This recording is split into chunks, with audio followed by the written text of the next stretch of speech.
Hello everyone. अपन ने last lecture में स्टेट ऑफ मैटर के गैसेस स्टेट के Dalton's law of partial pressure की कंप्लीट बात कर ली थी, ठीक है। और उसके अलावा जो है वो अपन ने 3 न्यूमेरिकल कर लिए थे डिफ्यूजन से रिलेटेड भी, है ना। 3 न्यूमेरिकल कर लिए थे, उसी को अपन आगे कंटिन्यू करते हैं। मतलब पार्शियल प्रेशर और उससे रिलेटेड 10 न्यूमेरिकल करवा दिए, पहले 12 करवा दिए, 3 क्वेश्चन हो गए। अब मैं क्वेश्चन नंबर 4 से ही बात करते हैं, जिससे अपन को आइडिया रहे कि हाँ डिफ्यूजन में भी अपन ने 10 क्वेश्चन कर लिए, है ना। चलो अपन बात करते हैं क्वेश्चन नंबर 4 से। मेरे को ऐसा दे रखा है, ऐसा दे दिया क्वेश्चन कि किसी गैस की विसरण दर ऑक्सीजन की तुलना में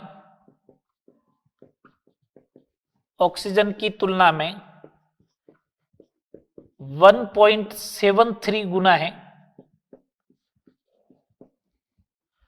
अज्ञात गैस का अणुभार ज्ञात करो। अज्ञात गैस का अणुभार ज्ञात करो, अपन से ये क्वेश्चन पूछा गया, ठीक है। चलो सुनना बात को आराम से, पूछा गया है अपन से तो सुने बात को। अपन को मालूम है इसका मतलब rate of gas upon rate of O2 जो आएगा वो आएगा 1.73, और ये किसके बराबर होगा? O2 का मॉलिक्यूलर वेट 32 अपॉन m। एक काम करे, ये आएगा क्या? हाँ ऐसा कर लो,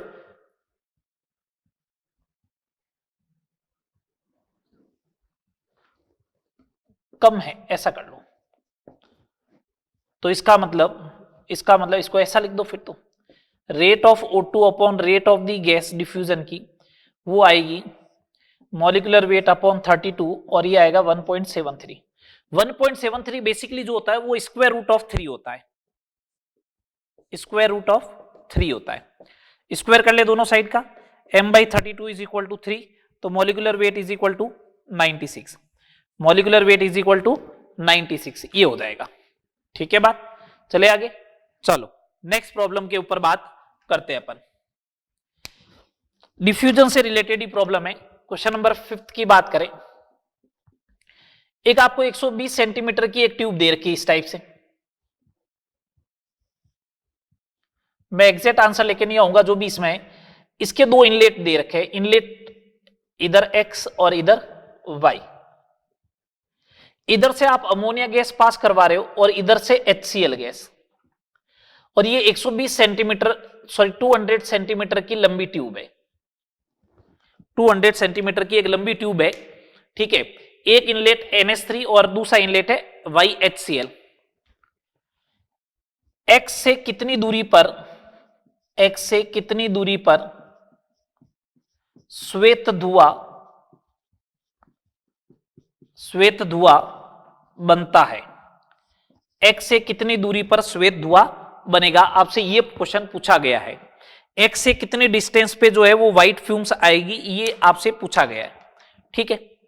व्हाइट फ्यूम्स का मतलब यहां पे ये है, श्वेत धुएं का मतलब यहां पे ये है कि अमोनिया गैस जो है वो जब HCl के साथ रिएक्शन करता है तो अमोनियम क्लोराइड बनता है। अमोनियम क्लोराइड की जो फ्यूम्स होती है, धुआं जो होता है वो व्हाइट फ्यूम्स का होता है, व्हाइट फ्यूम्स का होता है। सही बात।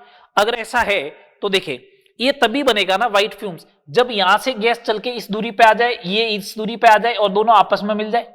तो मैंने मान लिया यहां से x डिस्टेंस पे, तो अमोनिया ने गैस मतलब rate of diffusion of ammonia जो आएगी इसने x/t आएगी इसके लिए। उसके लिए जो आएगी R ऑफ दी HCl वो आएगी 200 माइनस x/t।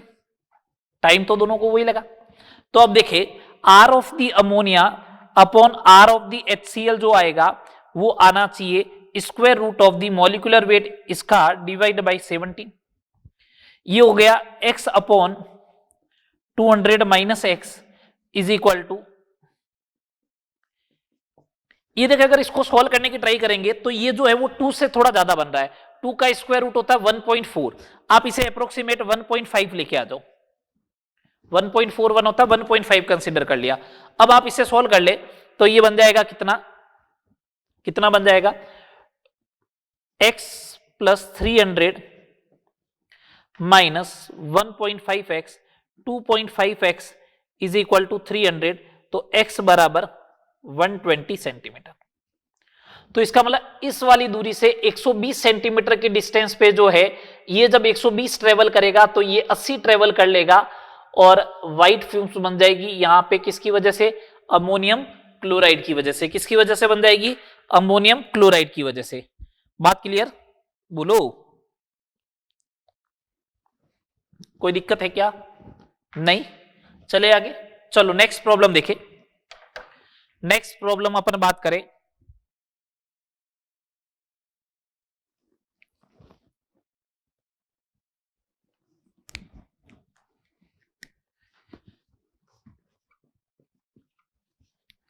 अगर अपन को ऐसा दे दे कि 10 सेकंड में हीलियम गैस जो है वो 20 ग्राम विसरित होती है, समान परिस्थितियों में 15 सेकंड में SO2 गैस की कितनी मात्रा विसरित होगी,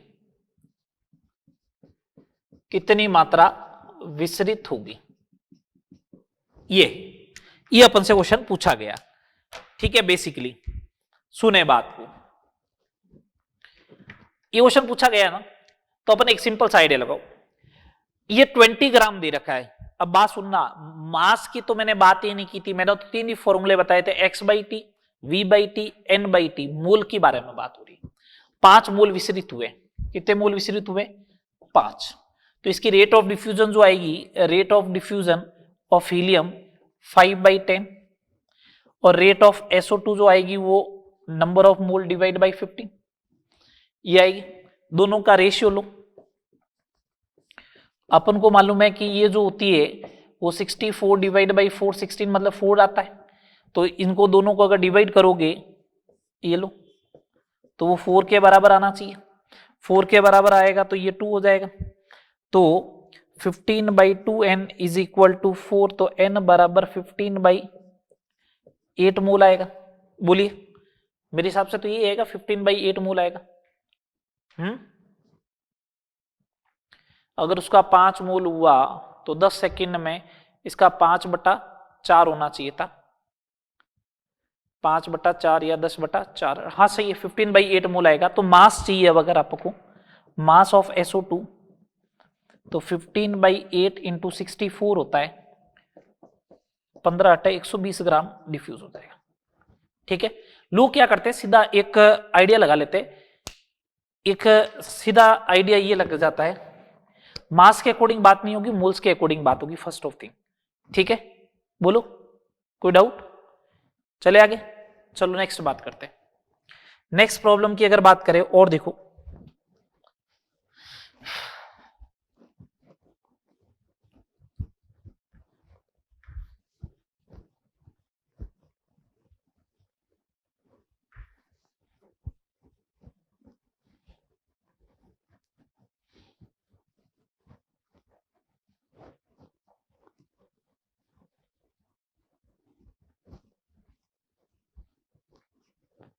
चलो नेक्स्ट बात करते हैं अपन। नेक्स्ट नंबर प्रॉब्लम 7 नंबर। आपको प्रॉब्लम ये दे रखी है, 1 सेंटीमीटर त्रिज्या के होल से 1 सेंटीमीटर त्रिज्या के होल से 10 सेकंड में 10 ml H2 गैस विसरित होती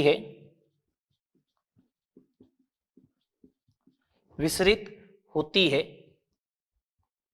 तो 2 सेंटीमीटर त्रिज्या के होल से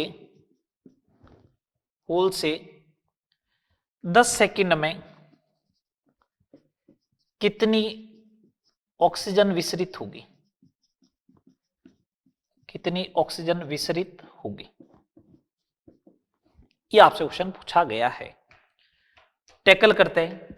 अपन को मालूम है कि rate of H2 to rate of O2 जो होता है वो 4 आता है, ठीक है, या जो भी है, ये जो आएगा वो आएगा A1/A2 स्क्वायर रूट ऑफ 32/2, है ना। R of the H2 upon R of the O2 is equal to radius R1 का स्क्वायर अपॉन R2 का स्क्वायर इंटू 4 आएगा।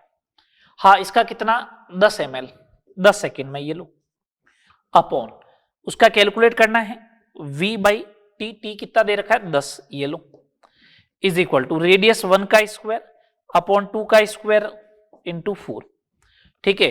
तो ये 2 का स्क्वायर 4 से 4 कैंसिल, तो V बराबर कितना होगा, बोलो, V बराबर कितना हो जाएगा, V बराबर हो जाएगा 1 ml। क्या सही है क्या? V बराबर 10 ml आएगा, कितना आएगा 10 से 10 कैंसिल हो गया, V बराबर 10 ml आ जाएगा। सिंपल सा फॉर्मूला अप्लाई करो, देखो आंसर आ रहा है। इस बार इसका भी यूज हुआ है, A1/A2 ये आएगा, A1 को लिख दिया पाई R1 का स्क्वायर पाई R2 का स्क्वायर, पाई से पाई कैंसिल हो गया, ये बन गया, देख लो V बराबर 10 ml। चले आगे,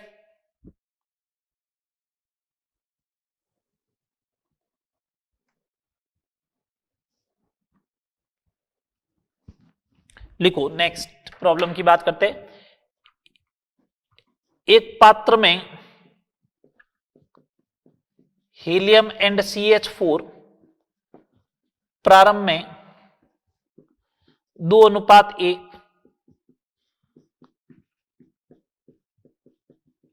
में उपस्थित है, तो प्रारंभ में इनकी विसरण की दर का अनुपात क्या होगा? विसरण की दर का अनुपात क्या होगा? प्रारंभ में विसरण की दर का अनुपात क्या होगा, आपसे ये क्वेश्चन पूछा जा रहा है। अब मोल का अनुपात दे रखा है, इसका मतलब स्टार्टिंग में इनके प्रेशर बराबर नहीं है। अगर इनके स्टार्टिंग में प्रेशर बराबर नहीं है तो rate of helium to rate of CH4 जो है आपको लिखवा रखा था, number of moles of helium to number of moles of CH4 square root molecular weight of CH4 upon molecular weight of helium. याद करो, कल लिखवाया था। अगर ऐसा है तो number of moles of helium 2 ये आएगा, CH4 16/4, 4 से 4 स्क्वायर रूट 2, 4 आ जाएगा। बोलो, ये देखो, ये प्रेशर का इफेक्ट हो गया अगर मोल बराबर नहीं होगा तो।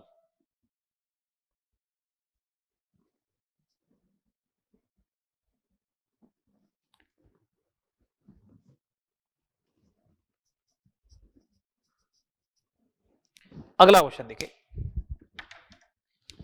Problem number 9। अपन को क्या बोला, अपन को एक प्रॉब्लम दे रखी है कि A और B के डिफ्यूजन की जो रेट है उसका अनुपात दे रखा है 16:3, ये अपन को दे रखा है। अपन को ये बोला गया इनके द्रव्यमान का जो अनुपात है वो है 2:3, तो इनके अणुभारों का अनुपात ज्ञात करो। इसका मतलब अभी भी प्रेशर बराबर नहीं है। अगर अभी भी प्रेशर बराबर नहीं है तो फिर अपन को मालूम है कि RA अपॉन RB जो होता है वो WA upon WB into MB/MA की होल पावर 3/2 होता ही है। अगर ऐसा है तो ये 16/3 is equal to 2/3 is equal to MB/MA की होल पावर 3/2, तो ये हो जाएगा 8 को लिख सकते हो 2⁻³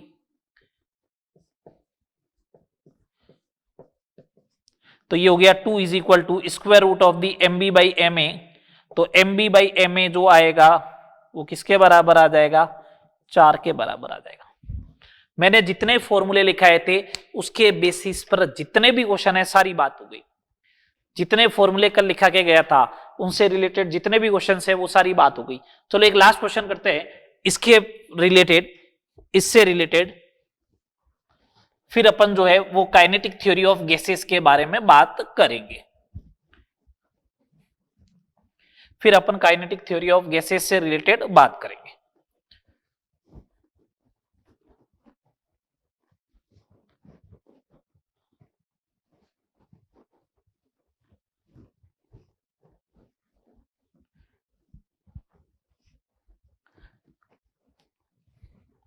चलो लास्ट क्वेश्चन की बात, जिससे अपने 10 क्वेश्चन डिफ्यूजन से रिलेटेड भी कंप्लीट हो जाएंगे।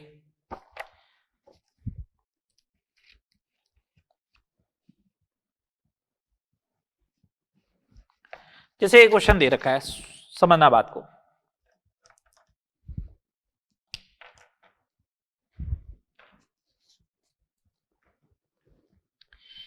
ये बोल रहा है क्वेश्चन नंबर 10, 100 व्यक्ति है, 100 पर्सन है, एक पंक्ति दे रखी है एक्स वाई में, समान दूरी पर है।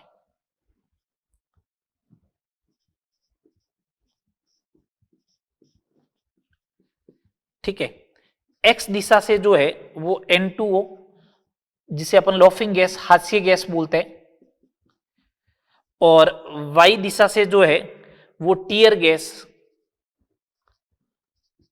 आंसू गैस छोड़ते हैं, जिसका मॉलिक्यूलर वेट 176 दे रखा है, TNT है। वैसे कौन सा व्यक्ति जो है वो हंसने एवं रोने की प्रायिकता एक साथ रखेगा। अपन को एक्स दिशा से बताना है। कौन सी दिशा से बताना है? एक्स दिशा से बताना है।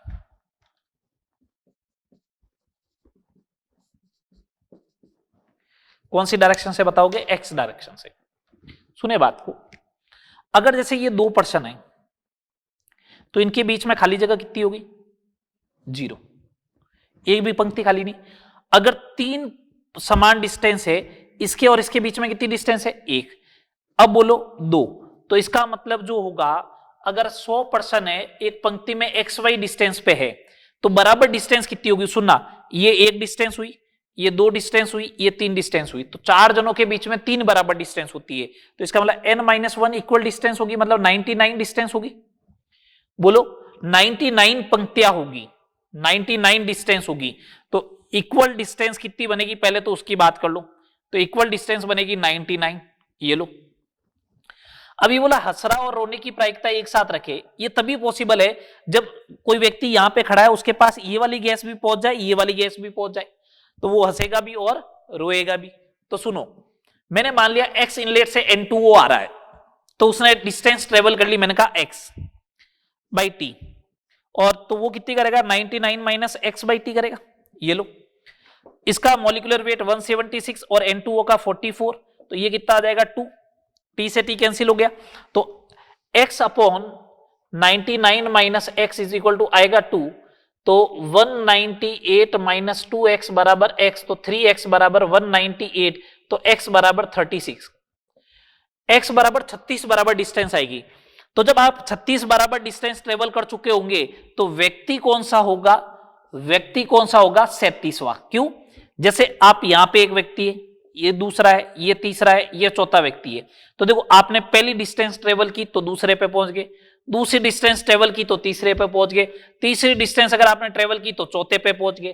तो 36 इक्वल डिस्टेंस आपने ट्रेवल कर ली है, तो आप कौन से व्यक्ति पे पहुंच जाओगे? 37। इसका मतलब 37वां जो होगा वो हंसेगा भी साथ में और रोएगा भी साथ में। यही बात हुई। चले आगे, ये अपनी बात यहां तक। अब अपन बात करेंगे काइनेटिक थ्योरी ऑफ गैसेस की। किसकी बात करेंगे? Kinetic theory of gases.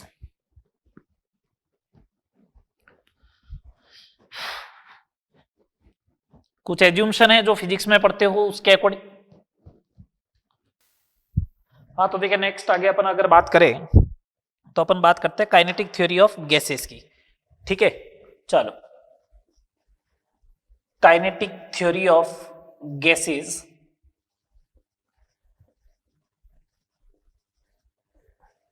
गैसों का अणुगति सिद्धांत, केटीजी बोलते हैं बेसिकली इसको, गैसों का अणुगति सिद्धांत।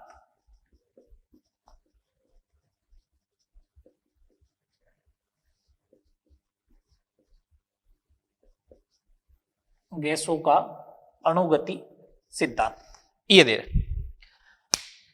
काइनेटिक थ्योरी ऑफ गैसेस जो है, गैसों का अणुगति सिद्धांत है, बेसिकली ये बताता है, अब उनको बेसिकली ये बताएगा कि गैस के बारे में कुछ एज्यूमशन की गई है, गैस के बारे में कुछ एज्यूमशन कर रखी है अपन ने, उन एज्यूमशन के बेसिस पे जो है वो अपन को ये बताना कि गैस के बारे में क्या क्या कंसीडर किया गया है, उसके बेसिस पे गैस की कुछ डिफरेंट वेलोसिटी आएगी और उसके बेसिस पे काइनेटिक गैस इक्वेशन आने वाली है। ठीक है, चलो क्या क्या काइनेटिक गैस थ्योरी के अंदर, काइनेटिक थ्योरी ऑफ गैसेस जो है केटीजी के अंदर क्या एज्यूमशन की गई है, पहले अपन उनको बात करते हैं।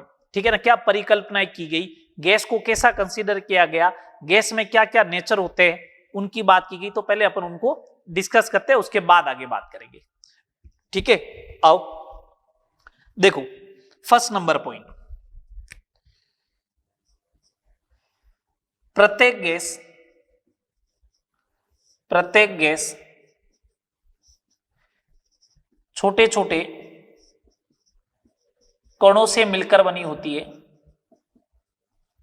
छोटे छोटे कणों से मिलकर बनी होती है, जिन्हें गैस के अणु कहा जाता है, जिन्हें गैस के अणु कहा जाता है।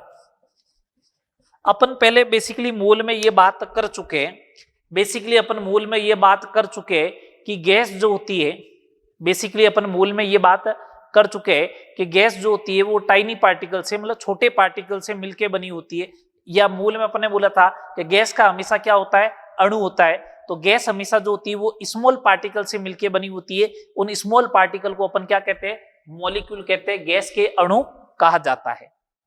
ठीक है, तो गैस का जो फंडामेंटल पार्टिकल हुआ वो हुआ मॉलिक्यूल, नॉट ए एटम, परमाणु नहीं है, अणु होता है गैस का हमेशा। ठीक है, ये फर्स्ट नंबर एज्यूमशन है। सेकंड नंबर एज्यूमशन, गैस अणुओं का कुल आयतन, गैस अणुओं का आयतन गैस के कुल आयतन की तुलना में, कुल आयतन की तुलना में नगण्य होता है। गैस अणुओं का जो आयतन होता है वो गैस के कुल आयतन की तुलना में नगण्य होता है। इसका मतलब ये हुआ कि गैस का जो मॉलिक्यूल होता है उसका वॉल्यूम गैस के कुल आयतन का मतलब जो फ्री स्पेस होती है उसके कंपैरेटिव में वॉल्यूम क्या होगा, नेग्लिजिबल होगा। तो अगर सारे मॉलिक्यूल भी अगर मिला लूं तो देखो गैस अणुओं का आयतन जो होगा वो गैस के कुल आयतन की तुलना में क्या होता है, नगण्य होता है। ये फॉल्टी एज्यूमशन है, आगे जाके करेक्शन करना पड़ेगा, तभी वहां पे कौन सी गैस इंट्रोड्यूस हो जाएगी, रियल गैस। कौन सी गैस इंट्रोड्यूस हो जाएगी, रियल गैस। समझ में आ रही है बात। चलो ये सेकेंड नंबर पॉइंट हुआ। थर्ड नंबर पॉइंट की बात करें तो देखो क्या है third number point. Third number point देखो कौन सा होगा, गैस अणुओं के मध्य, गैस अणुओं के मध्य आकर्षण एवं प्रतिकर्षण बल, गैस अणुओं के मध्य आकर्षण एवं प्रतिकर्षण बल का मान शून्य होता है। इसका मतलब गैस अणुओं के मध्य न तो आकर्षण का बल लगता है, इसका मतलब ये हुआ कि गैस अणुओं के मध्य न तो आकर्षण का बल लगता है और न ही प्रतिकर्षण का बल लगता है। मॉलिक्यूल ना तो अट्रैक्ट करेगा न रिपेल करेगा। तो थर्ड एज्यूमशन मानी मैंने, गैस अणुओं के मध्य आकर्षण और प्रतिकर्षण बल का मान क्या होता है, शून्य होता है, जो गलत है। ये भी फॉल्टी एज्यूमशन है, इसमें करेक्शन करेंगे तब जाके क्या बनेगी, अपनी रियल गैस बनने वाली है। समझ में आ रही है बात, बोलो चले आगे। ठीक है, फोर्थ नंबर पॉइंट पे आते हैं। गैस के अणु सदैव, गैस के अणु सदैव यादृच्छिक गति करते हैं। गैस के अणु सदैव यादृच्छिक गति करते हैं। गैस के अणु सदैव यादृच्छिक गति करते हैं। गैस के अणु हमेशा कैसे मोशन में रहेंगे, हमेशा रैंडम मोशन में रहेंगे। मतलब गैस के मॉलिक्यूल जो है वो इधर उधर घूमते रहते हैं, रैंडम मोशन में होते हैं, सदैव कैसी गति करते हैं, यादृच्छिक गति करते हैं, और इस यादृच्छिक गति पर गुरुत्व का कोई प्रभाव नहीं होता है, ग्रेविटेशन की वजह से नीचे नहीं बैठता है, तो ग्रेविटेशन का भी इफेक्ट नहीं होगा। तो गैस के अणु सदैव यादृच्छिक गति करते हैं। 5वां number point. 5th number point की अगर अपन बात करें, गैस अणु अन्य अणुओं के साथ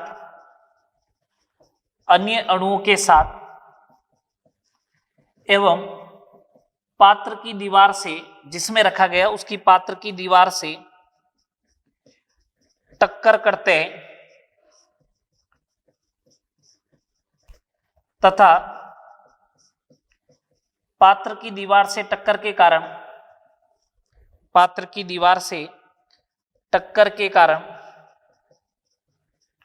दाब उत्पन्न होता है। क्या उत्पन्न होता है? दाब, प्रेशर उत्पन्न होता है। गैस का मॉलिक्यूल दूसरे मॉलिक्यूल के साथ भी कोलाइड करेगा, और गैस का मॉलिक्यूल दूसरे मॉलिक्यूल के साथ भी क्या करेगा? कोलाइड करेगा, और जो वॉल ऑफ द कंटेनर है उस पे जाके भी क्या करेगा? टक्कर करेगा। दोनों जगह करता है टक्कर। सुने बात को ढंग से, ये टक्कर करता है जब यहाँ पे, तो फोर्स लगाएगा, फोर्स पर यूनिट एरिया जो होता है उसको अपन दाब बोलते हैं। तो जब पात्र की दीवार पर टक्कर लगता है तब वो दाब उत्पन्न करता है। समझ में आ रही है बात? बोलो। ठीक है, ये बात रहेगी अपनी ओवरऑल। 6 नंबर पॉइंट, ये जो टक्कर करता है, टक्कर की जो प्रकृति होती है वो प्रत्यास्थ होती है, इलास्टिक नेचर की होती है। प्रत्यास्थ टक्कर का मतलब आपको मालूम ही होगा, ऊर्जा की कोई हानि नहीं होनी चाहिए, उसमें कोई भी ऊर्जा का क्या नहीं होना चाहिए? लॉस नहीं होगा, ऊर्जा संरक्षित रहेगी, या ऊर्जा क्या रहेगी? नियत रहेगी। ये लो, ठीक है, कोई दिक्कत? ये 6 पॉइंट हो गए। 7 नंबर पॉइंट, गैस के अणु भिन्न भिन्न वेग से गति करते हैं।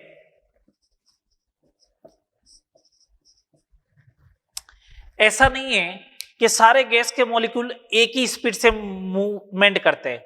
ऐसा बिल्कुल नहीं है कि सारे गैस के अणु एक ही स्पीड से मूवमेंट करते हैं।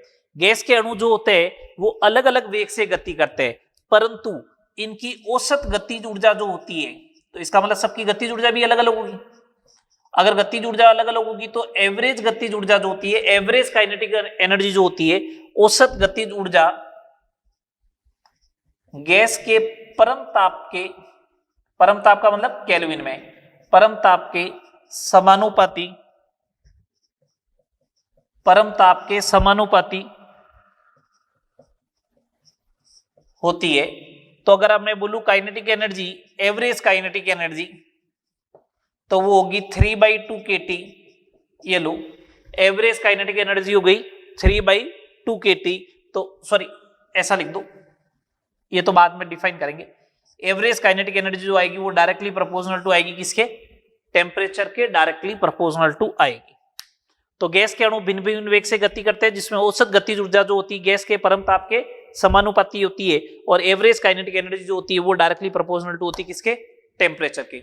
ये कुछ एज्यूम्शन की गई केटीजी के अंदर, ये अकॉर्डिंग टू केटीजी है। गलत सही अपन नहीं बोल रहे, गलत सही तो तब होगी जब रियल गैस आएगी, अपन बोलेंगे इसमें से कुछ एज्यूम्शन फॉल्टी है, वो तो बात की बात है। अगर आपसे क्वेश्चन ये पूछा जाए केटीजी के अनुसार कौन सी जो है, केटीजी के अनुसार कौन से स्टेटमेंट करेक्ट है, तो ये मैंने स्टेटमेंट लिख रखे हैं। अब अगर आपसे पूछता है गैस अणु से संबंधित कौन से कथन सत्य है, तो वो केटीजी की तो बात कर नहीं रहा है, तो फिर अपन को चेक करना पड़ेगा रियलिटी में सही स्टेटमेंट कौन से है। ठीक है बात? चले आगे, चलो आओ आगे बात करते हैं, आगे बात करते हैं। अब अपन बात करते हैं गैस अणुओं के विभिन्न वेग, गैस अणुओं के विभिन्न वेग की बात करते हैं, इधर ही बात करते हैं। गैस अणुओं के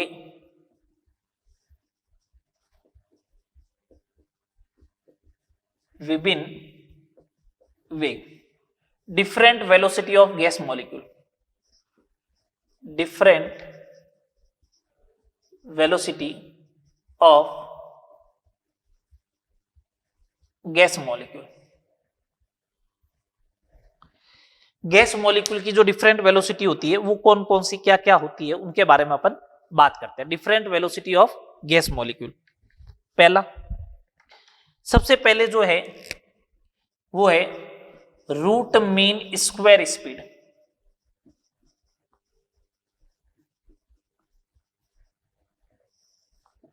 रूट मीन स्क्वायर स्पीड को अपन ऐसा बोलेंगे, वर्ग माध्य मूल वेग। सिंबल जो है इसका वो है VRMS। VRMS वर्ग माध्य मूल वेग जो होता है VRMS, वो देखो क्या होता है, देखो उल्टा करें, हिंदी में सही लिखा हुआ वर्क करना है, जितनी भी वेलोसिटी होती है उन सबको वर्क करो। जैसे V1 है तो उसका स्क्वायर करो, V2 है तो उसका स्क्वायर करो, V3 है उसका स्क्वायर करो, Vn है उसका स्क्वायर करो। वर्क कर दिया। उसके बाद में आपको करना है मध्य लेना है। मध्य कैसे लेते हैं, एवरेज कैसे लेते हैं, सबको जोड़ के डिवाइड बाई नंबर। तो सबको जोड़ दिया, डिवाइड बाई नंबर कर दो, n मॉलिक्यूल है तो डिवाइड बाई n हो गया डिवाइड बाई n। फिर आपको क्या लेना है, मूल। मूल का मतलब होता है स्क्वायर रूट। ये लो स्क्वायर रूट ले लो, ये हो जाएगा VRMS is equal to V1 का स्क्वायर प्लस V2 का स्क्वायर प्लस V3 का square dash dash dash Vn का स्क्वायर डिवाइड बाई n, ये आएगा। ठीक है, अब सुनो बात को, इस VRMS की जो वैल्यू होती है वो होती है √3RT बाई m। √3RT/m होगी। अच्छा, RT अपन को मालूम है PV के बराबर होता है, तो 3PV/m भी हो सकता है, 3PV/m भी हो सकता है। ओके, ये है root mean square speed. Second number बात करें एवरेज स्पीड, औसत वेग। औसत वेग V एवरेज, औसत वेग V एवरेज। औसत वेग जो होता है V एवरेज, वो किसके बराबर होगा, औसत वेग जो होगा वो किसके बराबर होगा, V एवरेज, वो होगा V1 plus V2 plus dash dash dash Vn divide by n के बराबर होगा।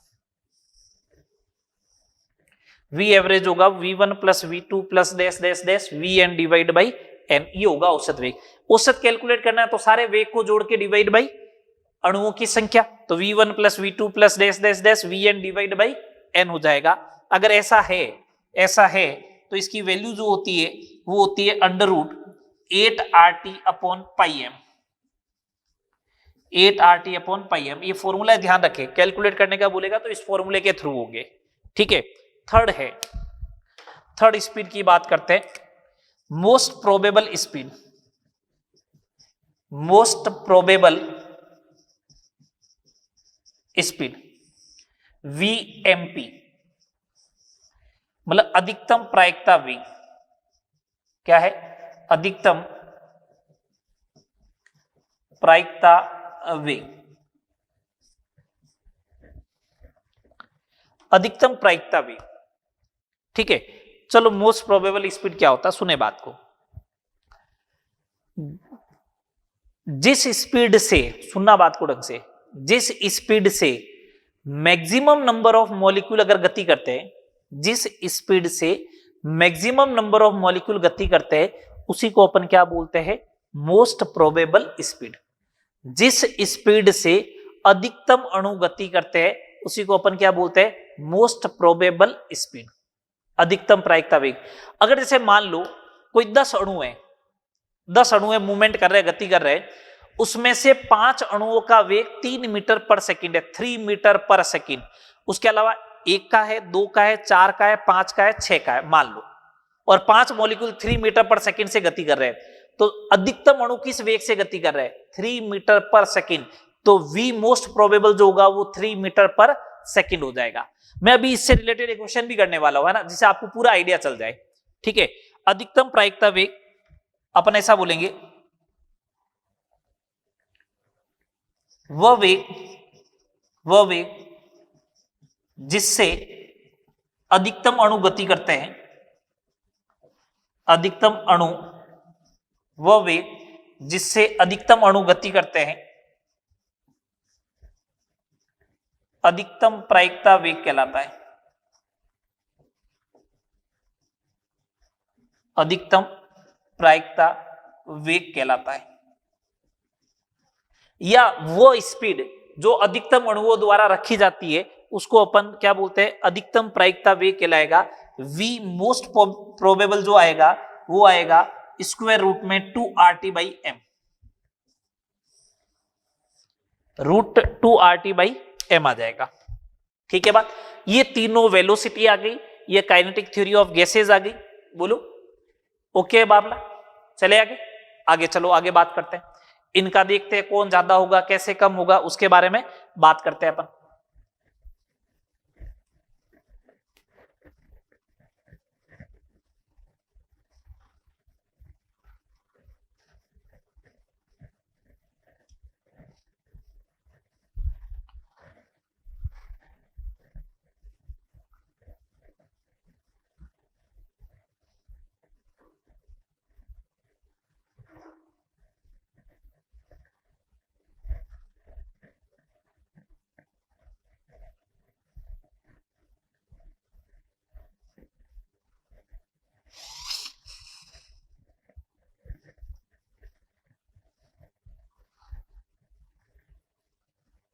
चलो देखो इधर अपने पास वैल्यू आ गई, तीन वैल्यू आ गई, कौन कौन सी, वी आर एम एस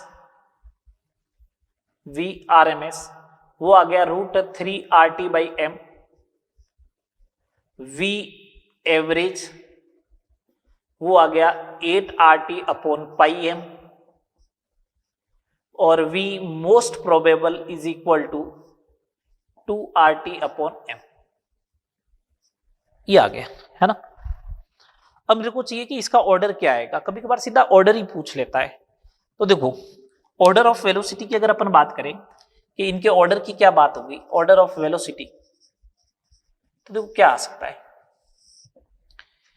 ये RT/m तो सब जगह आ रहा है, RT/m RT/RT, ये 3 बन रहा है स्क्वायर में, ये 2 बन रहा है, 8/पाई, पाई की वैल्यू कितनी होती है 3.14, 8/3.14 करोगे तो 2 तो आ ही जाएगा, 2 से ज्यादा होगा लेकिन 3 से कम होगा।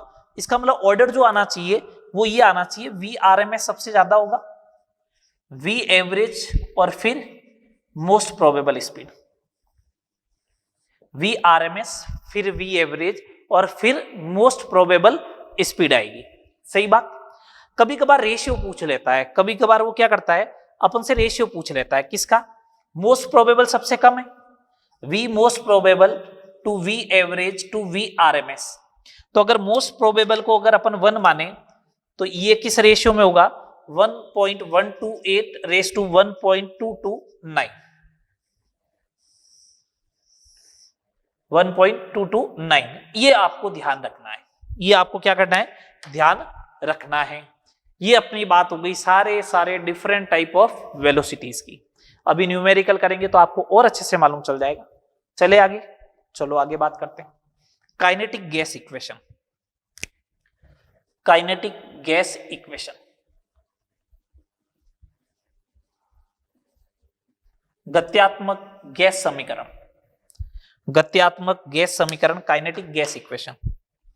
मैं डेरिवेशन नहीं कर रहा हूं, फिजिक्स में आप डेरिवेशन पढ़ते हो कि एक क्यूब लेते हैं अपन, एज लेंथ ए होती है जिसकी, अपन बोलते हैं एक एक्स डायरेक्शन में मॉलिक्यूल जा रहा है, वाई डायरेक्शन में जा रहा है, जेड डायरेक्शन में जा रहा है, अगर वी स्पीड से जा रहा तो वी एक्स स्पीड से जाएगा एक्स डायरेक्शन में, जब वो टक्कर करता है तो इलास्टिक कोलिजन होती है तो वापस आता तो -vx डायरेक्शन में आता है, change in momentum upon calculate करते हैं, इस टाइप से अपन पूरा प्रोसेसिंग करते हैं, कोई रोल नहीं उसका, अपन को तो बेसिकली मालूम होना चाहिए काइनेटिक गैस इक्वेशन होती क्या है, बस उसका याद रहे।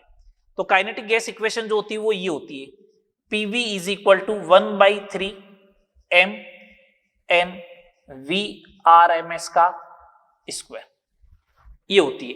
अब इसमें कौन क्या है आपको सब अच्छे से मालूम है, जो मालूम नहीं है मैं वो लिख देता हूं, ये काइनेटिक गैस इक्वेशन को याद रखनी, PV is equal to 1/3 mn/VRMS का स्क्वायर।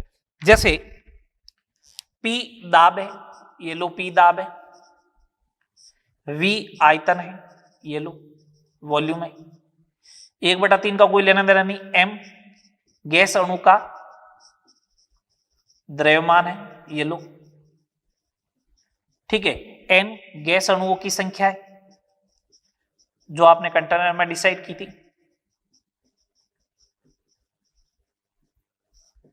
ठीक है, VRMS वर्ग माध्य मूल वेग है।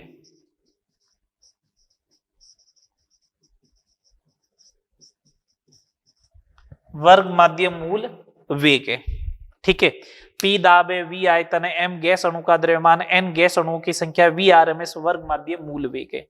ये है PV इक्वल टू 1/3 MnVRMS का स्क्वायर।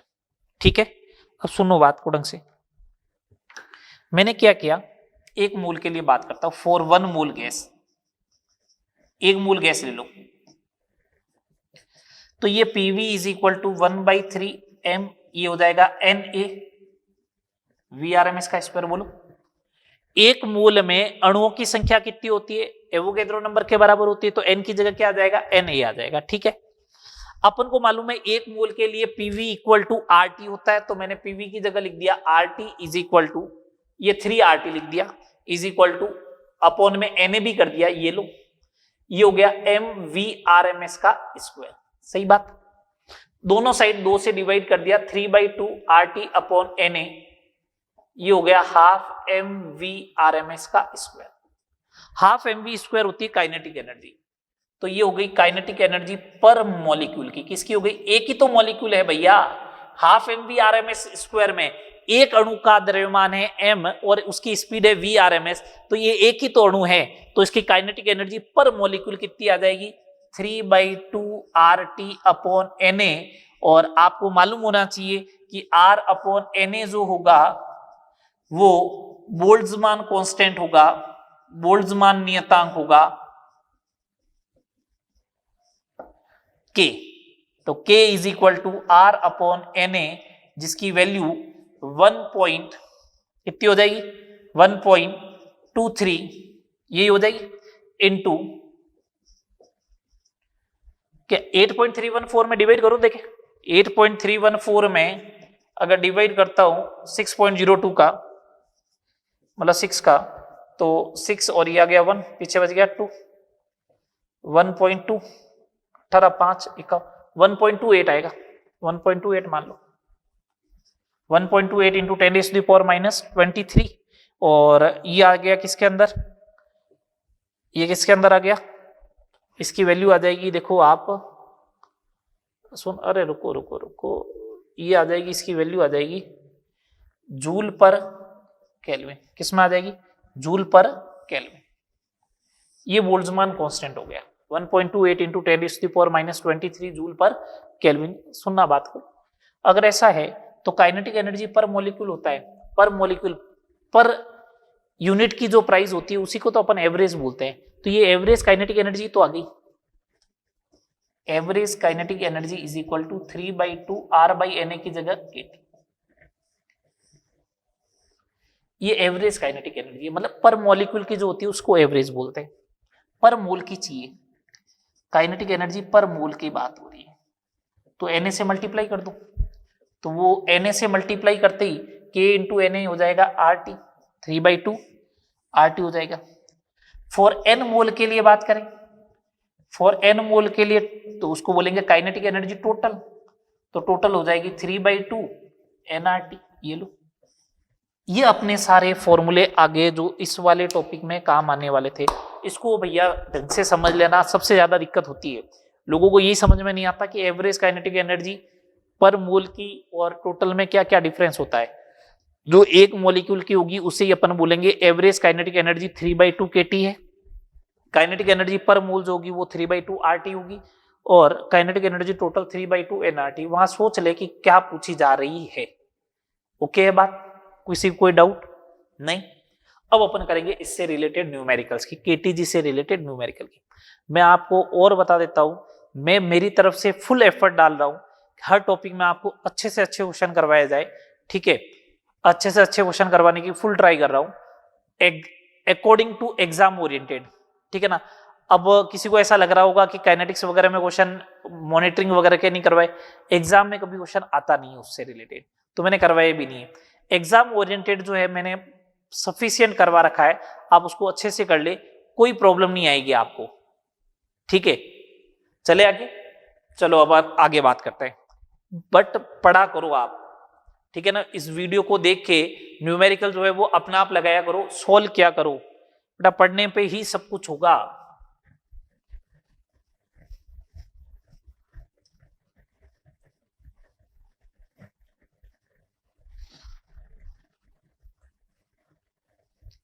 अदरवाइज ठीक है, वीडियो देख लिए, अगर इसको यूटिलाइज नहीं कर पाए अगर अपन, तो कोई सेंस वाली बात नहीं रहेगी। कोई भी डाउट हो आप पूछो, नो डाउट, है ना, कोई भी डाउट हो आप पूछो, लेकिन रिलेवेंट डाउट होना चाहिए, है ना। अपन इतना पढ़ाने के बाद अगर तुम लोग इसमें से वापस ऐसे क्वेश्चन उठा के पूछ लेते हो कि बताओ नंबर ऑफ मॉलिक्यूल कैलकुलेट कैसे करेंगे, ये थोड़ा सा फिर क्या होता है कि वहां पे इतना पढ़ाने के बाद भी अगर आप नंबर ऑफ मॉलिक्यूल या PV equal to NRT apply नहीं कर सकते हो, तो आप खुद सोचो ना कि अगर आप मेरी जगह आप होते तो क्या करते।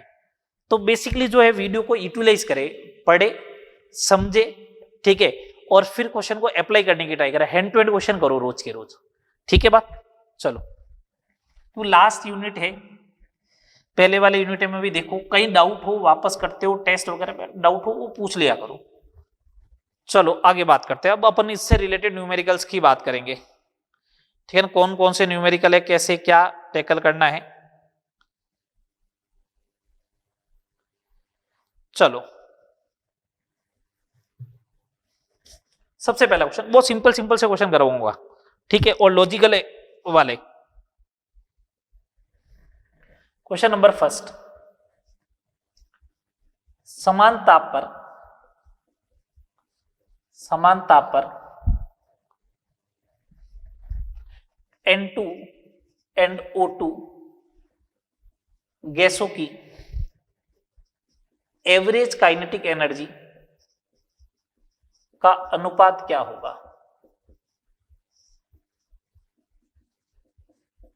अनुपात क्या होगा, ये क्वेश्चन पूछा गया आराम से, ठीक है। समान ताप पर N2 एंड O2 गैसों की एवरेज काइनेटिक एनर्जी का अनुपात पूछा है कि क्या होगा। तो सुनो बात को कैसे टैकल करें। समान ताप पर पूछा है N2 और O2 गैसों की एवरेज काइनेटिक एनर्जी, तो आपको मालूम है कि एवरेज काइनेटिक एनर्जी जो होती है, एवरेज काइनेटिक एनर्जी वो होती है 3/2 kT। अगर टेम्परेचर अगर कांस्टेंट है तो काइनेटिक एनर्जी एवरेज जो आएगी of N2 ratio kinetic energy average O2 वो आएगा 1:1। क्यों, टेम्परेचर ही सेम है, टेम्परेचर ही सेम है, तो कुछ भी नहीं होगा, कुछ भी नहीं होगा, दोनों सेम रहेगा। दोनों की काइनेटिक एनर्जी क्या होगी, बराबर, क्यों, टेम्परेचर कांस्टेंट है, और काइनेटिक एनर्जी किसके ऊपर डिपेंड करती है, टेम्परेचर पर। लिखो सेकंड नंबर क्वेश्चन, समान ताप पर या नियत ताप पर, ऐसा लिख दो, नियत ताप पर गैस के दाब को डबल कर दिया जाए, गैस के दाब को दुगुना कर दिया जाए,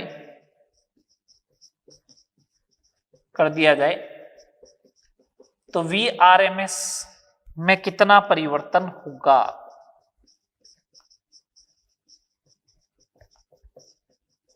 कितना परिवर्तन होगा, सुनना बात को, ये क्वेश्चन दिया ना, कितना परिवर्तन होगा। लोगों को लगेगा डबल कर दिया तो स्क्वायर रूट हो जाएगा 2 टाइम्स, रूट में 2 टाइम्स, क्योंकि अपन लिखते हैं VRMS जो होता है वो √3RT/m होता है, या फिर लोग ये याद रख लेते हैं 3PV/m होता है। प्रेशर डबल हो गया तो VRMS स्क्वायर रूट में 2 टाइम्स आ जाएगा। एक बात बताओ, जब P डबल करूंगा तो वॉल्यूम हाफ नहीं हो जाएगा क्या, कांस्टेंट टेम्परेचर पे, तो इस PV का जो मल्टीप्लाई रहेगा ये PV कांस्टेंट नहीं रहेगा क्या। अगर ये PV पूरा कांस्टेंट है तो फिर तो VRMS क्या रहेगा, कांस्टेंट, तो VRMS क्या होना चाहिए, कांस्टेंट ही रहेगा। प्रेशर में चेंज करने पर कुछ भी नहीं होता है, स्पीड सारी जो होती है वो किसके साथ चेंज होती है, टेम्परेचर के साथ ही चेंज होती है। समझ में आए। अगला क्वेश्चन देखो, नेक्स्ट प्रॉब्लम लिखे,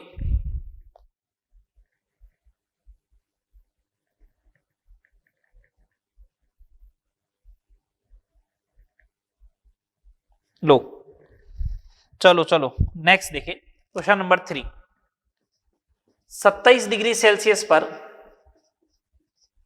27 डिग्री सेल्सियस पर H2 अणु की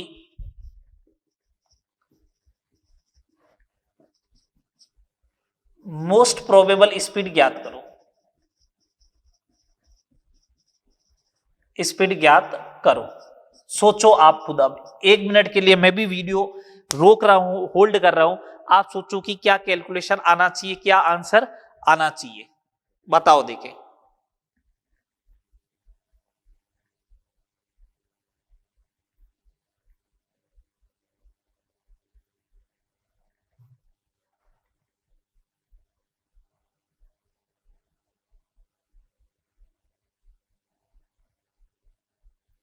बोलो।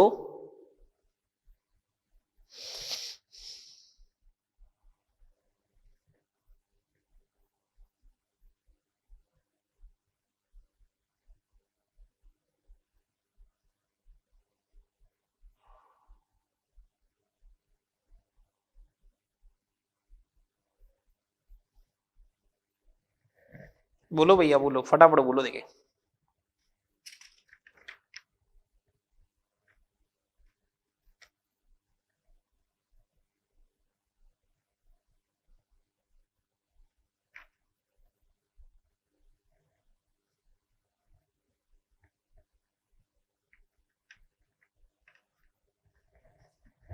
लो, सिंपल सी बात है कि मोस्ट प्रोबेबल स्पीड जो होती है वो होती है √2 RT/m होती है। 2 पड़ा है, R को 8.314 जूल में लेना पड़ेगा, इसको 25/3 लिख सकते हो।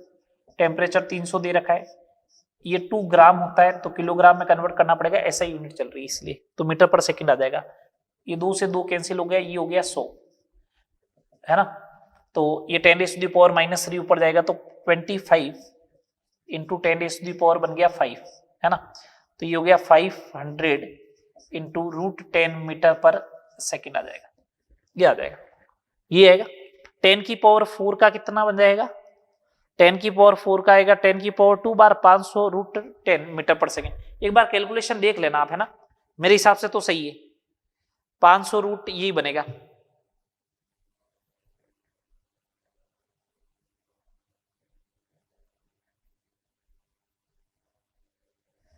अगला क्वेश्चन देखें, क्वेश्चन नंबर 4। अच्छे से क्वेश्चन बता रहा हूं। 27 डिग्री सेल्सियस पर 8 ग्राम हीलियम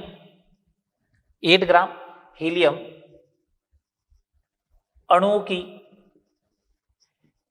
एवरेज काइनेटिक एनर्जी ज्ञात करो। जब इसका ये पार्ट कैलकुलेट कर लोगे तो मैं तुम लोगों को बताऊंगा कि सेकंड पार्ट इसका क्या होगा। इसी वाले क्वेश्चन का सेकंड वाला पार्ट क्या होना चाहिए, सुने बात को। ये एवरेज काइनेटिक एनर्जी क्या होती है? एवरेज काइनेटिक एनर्जी तुम लोग बोलोगे, काइनेटिक एनर्जी एवरेज जो होती है वो तो होती है 3/2 kT के बराबर होती है। तो फिर ये 8 ग्राम का क्या रोल है? इस वाले क्वेश्चन में 8 ग्राम का कोई रोल नहीं है। इस वाले क्वेश्चन में 8 ग्राम का कोई भी रोल नहीं है। आपको तो 3/2 K2 कैलकुलेट करना है। 3/2 इंटू 1.38 होती है क्या वैल्यू उसकी? हाँ भैया, उसकी बोल्ट्जमान कांस्टेंट की 1.38 इंटू 10⁻⁻³ होती है, ठीक है। इंटू टेम्परेचर कितना लेना है? 300, ये लो, ले लो 300, ये हो गया 150। ये वैल्यू आएगी अपने किस में? जूल में। अगर ये वैल्यू जूल में आएगी तो कैलकुलेट कर लो आप। 3 इंटू 450 इंटू 1.38 इंटू 10⁻⁻23 जूल आ जाएगी, ये ओवरऑल वैल्यू आ जाएगी, ठीक है। अगर इसमें टोटल काइनेटिक एनर्जी पूछता ना, तो टोटल काइनेटिक एनर्जी जो आएगी वो कितनी आ जाएगी? ये तो आ गई कितने की? एक मॉलिक्यूल की। अब 8 ग्राम हीलियम में मॉलिक्यूल कितने होते हैं? 2 मोल। तो 2 इंटू 6.02 इंटू 10⁻23 कर देना, ये आ जाएगी अपनी जूल में। इसको तुम लोग कैलकुलेट कर लेना। हाँ, टोटल एनर्जी चाहिए कि उस समय 8 ग्राम का रोल है, अदरवाइज एवरेज काइनेटिक एनर्जी चाहिए तो सीधा 3/2 kT अप्लाई कर देना, ठीक है। आगे बात करते हैं। तो ये बेसिक डिफरेंस समझ में आ गया, टोटल काइनेटिक एनर्जी और एवरेज काइनेटिक एनर्जी। जब एवरेज काइनेटिक एनर्जी पूछे तो अमाउंट का कोई रोल नहीं रहेगा, ठीक है। चलो देखो आगे देखो,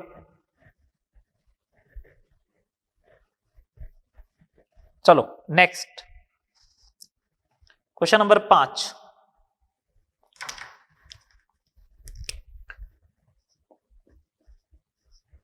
किस तापमान पर